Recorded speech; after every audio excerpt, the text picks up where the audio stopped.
Assalamualaikum warahmatullahi wabarakatuh. Kembali lagi di channel Guru Areyu. Sebelum ke video jangan lupa subscribe, like, komen, share bila dirasa bermanfaat, dan jangan lupa aktifkan lonceng notifikasinya juga ya.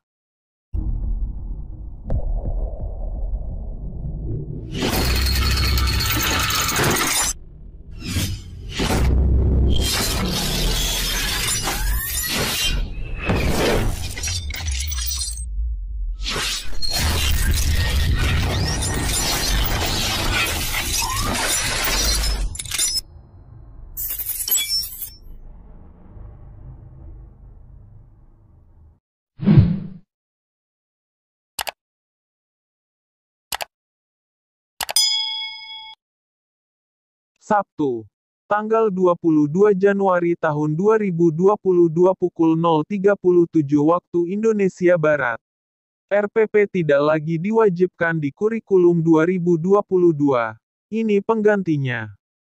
Pada kurikulum 2022 atau yang dikenal kurikulum prototipe ini terdapat beberapa perubahan khususnya pada lingkup pembelajaran. Beberapa di antaranya seperti tidak adanya KIKD. Tidak ada KKM. Perubahan beban waktu belajar dan materi pembelajaran difokuskan menjadi materi esensial. Perubahan lainnya dalam lingkup pembelajaran adalah guru tidak diwajibkan membuat RPP.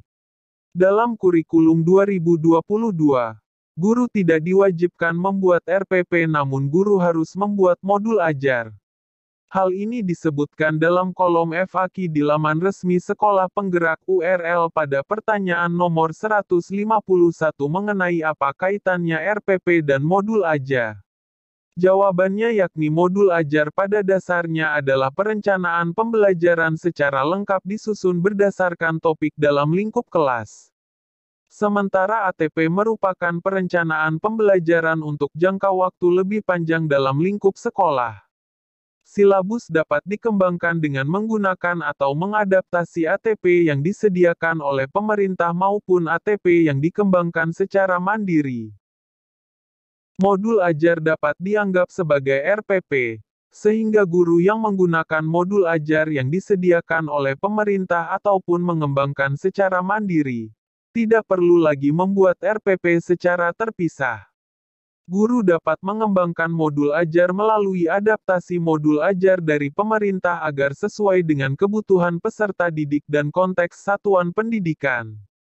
Benarkah RPP dan silabus tidak lagi dibuat di kurikulum 2022? RPP dan silabus tetap dibuat namun tidak dibuat secara terpisah. Hanya saja, ketika guru membuat modul ajar secara tidak langsung guru membuat RPP dan silabus. Komponen-komponen dalam RPP sudah termuat dalam modul ajar bahkan sangat lengkap. Hal ini disebutkan dalam kolom FAQ di laman resmi Sekolah Penggerak URL pada pertanyaan nomor 150 mengenai apa kaitannya RPP dan silabus tetap dibuat. Jawabnya adalah silabus dan RPP tetap dibuat. Silabus dan RPP dikembangkan sesuai dengan standar proses atau Surat Edaran Nomor 14 Tahun 2019. Modul ajar merupakan salah satu jenis perangkat ajar. Satuan pendidikan yang menggunakan modul ajar yang disediakan pemerintah. Maka modul ajar tersebut dapat dipadankan dengan RPP+. Karena modul ajar tersebut memiliki komponen yang lebih lengkap dibanding RPP.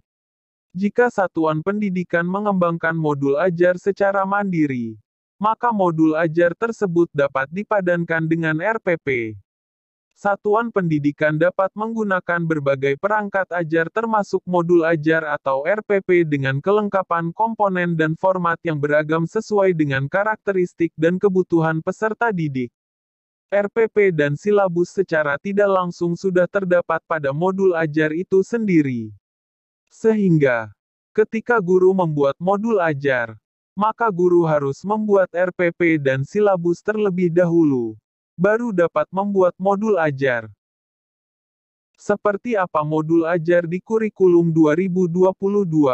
Modul ajar KPB kurikulum paradigma baru, guru dalam satuan pendidikan diberi kebebasan untuk mengembangkan modul ajar sesuai dengan konteks lingkungan dan kebutuhan belajar peserta didik.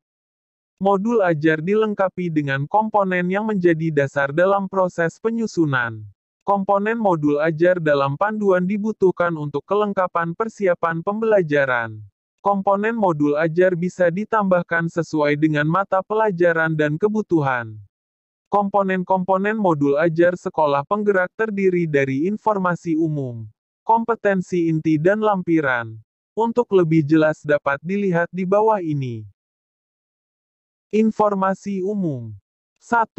Informasi tentang modul ajar yang dikembangkan terdiri dari nama penyusun, institusi, dan tahun disusunnya modul ajar, jenjang sekolah SD, SMP, SMA, kelas, alokasi waktu. Penentuan alokasi waktu yang digunakan adalah alokasi waktu sesuai dengan jam pelajaran yang berlaku di unit kerja masing-masing. 2. Kompetensi awal. Kompetensi awal adalah pengetahuan dan/atau keterampilan yang perlu dimiliki siswa sebelum mempelajari topik tertentu. Kompetensi awal merupakan ukuran seberapa dalam modul ajar dirancang. 3. Profil pelajar Pancasila. Tujuan akhir dari suatu kegiatan pembelajaran yang berkaitan erat dengan pembentukan karakter peserta didik. Profil pelajar Pancasila (PPP) dapat tercermin dalam konten dan/atau metode pembelajaran. Di dalam modul pembelajaran, profil pelajar Pancasila tidak perlu mencantumkan seluruhnya, namun dapat memilih profil pelajar Pancasila yang sesuai dengan kegiatan pembelajaran dalam modul ajar.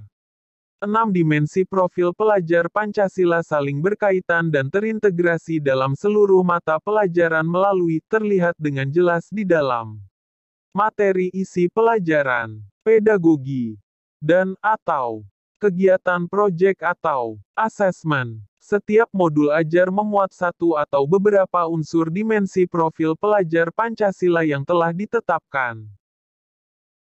4. Sarana dan prasarana, merupakan fasilitas dan bahan yang dibutuhkan untuk menunjang kegiatan pembelajaran. Sarana merujuk pada alat dan bahan yang digunakan. Sementara prasarana di dalamnya termasuk materi dan sumber bahan ajar lain yang relevan yang digunakan dalam kegiatan pembelajaran. Ketersediaan materi disarankan mempertimbangkan kebutuhan peserta didik baik dengan keterbatasan atau kelebihan. Teknologi, termasuk sarana dan prasarana yang penting untuk diperhatikan, dan juga dimanfaatkan agar pembelajaran lebih dalam dan bermakna. 5. Target peserta didik. Peserta didik yang menjadi target yaitu peserta didik reguler tipikal, umum. Tidak ada kesulitan dalam mencerna dan memahami materi ajar.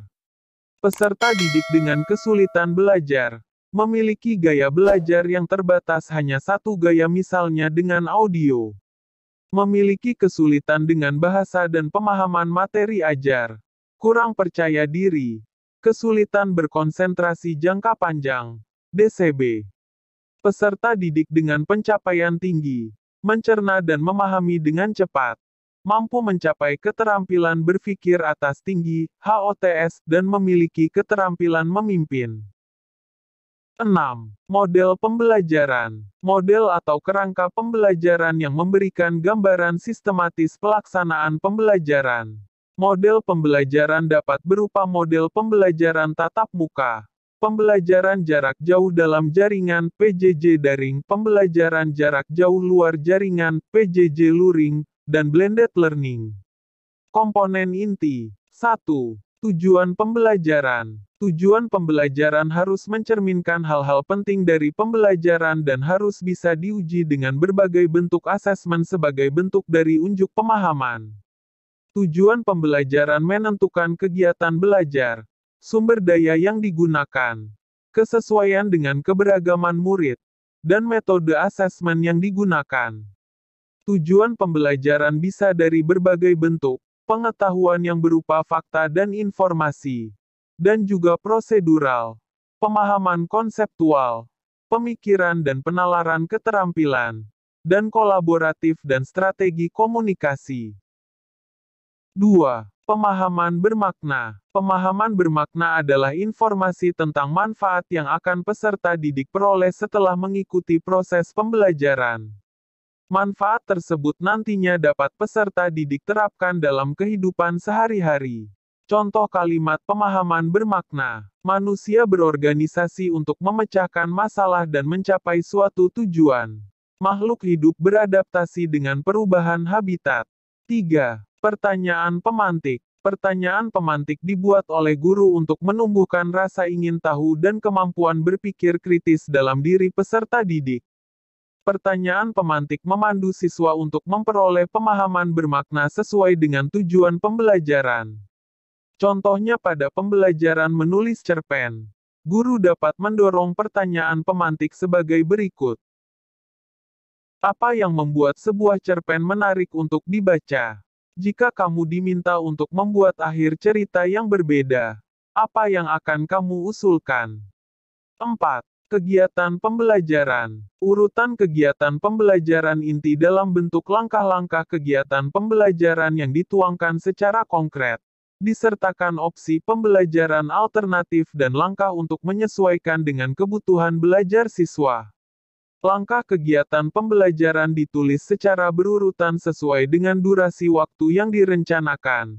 Meliputi 3 tahap, yakni pendahuluan, inti, dan penutup berbasis metode pembelajaran aktif. 5. Asesmen. Asesmen digunakan untuk mengukur capaian pembelajaran di akhir kegiatan.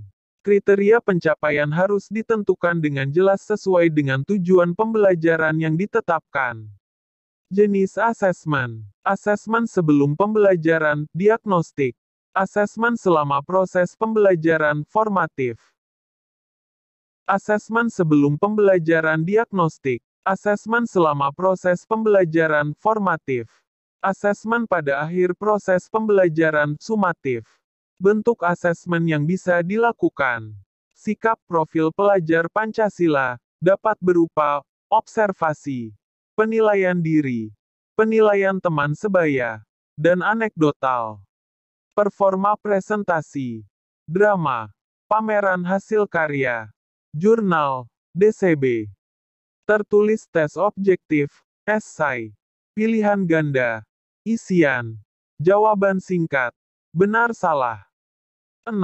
Pengayaan dan remedial. Pengayaan adalah kegiatan pembelajaran yang diberikan pada peserta didik dengan capaian tinggi agar mereka dapat mengembangkan potensinya secara optimal. Remedial diberikan kepada peserta didik yang membutuhkan bimbingan untuk memahami materi atau pembelajaran mengulang. Saat merancang kegiatan pengayaan, perlu diperhatikan mengenai diferensiasi, contohnya lembar belajar kegiatan yang berbeda dengan kelas. Lampiran 1. Lembar kerja peserta didik. Lembar kerja siswa ini ditujukan untuk peserta didik, bukan guru, dan dapat diperbanyak sesuai kebutuhan untuk diberikan kepada peserta didik termasuk peserta didik non-reguler. 2. Bahan bacaan guru dan peserta didik. Bahan bacaan guru dan peserta didik digunakan sebagai pemantik sebelum kegiatan dimulai atau untuk memperdalam pemahaman materi pada saat atau akhir kegiatan pembelajaran. 3. Glosarium. Glosarium merupakan kumpulan istilah-istilah dalam suatu bidang secara alfabetikal yang dilengkapi dengan definisi dan artinya. Glosarium diperlukan untuk kata atau istilah yang memerlukan penjelasan lebih mendalam. 4. Daftar pustaka. Daftar pustaka adalah sumber-sumber referensi yang digunakan dalam pengembangan modul ajar. Referensi yang dimaksud adalah semua sumber belajar, buku siswa, buku referensi, majalah, koran, situs internet, lingkungan sekitar, narasumber, DCB. Terima kasih sudah menonton video ini. Semoga bermanfaat. Wassalamualaikum warahmatullahi wabarakatuh.